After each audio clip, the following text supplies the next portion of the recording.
মিনিষ্ট্ৰীয়ে এটা বিশেষ DLEDৰ সুবিধা দিছিল। সেই বিশেষ DLEDৰ সুবিধাটো কেৱল ইন ছাৰ্ভিচৰ কাৰণে আছিল।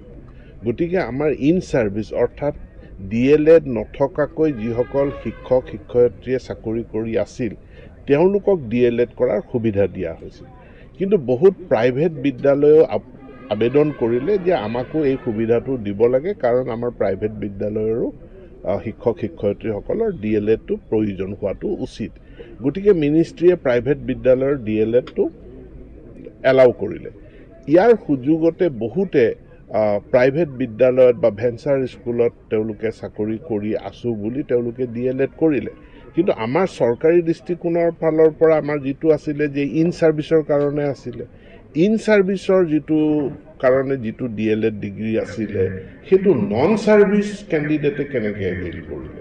গতিকে যিসকল নন ছাৰ্ভিচে এভেইল কৰিলে তেওঁলোকক এইটো কোৰ্টে বাৰণ কৰিছে আৰু কোৰ্টৰ ওপৰত আমি যাব নোৱাৰোঁ। আমাৰতো ইচ্ছা আছে কেণ্ডিডেটসকলক সহায় কৰাৰ কাৰণে, কিন্তু কোৰ্টৰ যিটো বাধা আছে, কোৰ্টে যি আদেশ দিছে তাক আমি আখৰে আখৰে পালন কৰিব লাগিব। দুৰ্ভাগ্যজনক ৰাতিপুৱাই সংঘটিত হৈছে এখন বাছ আৰু ট্ৰাকৰ মুখামুখি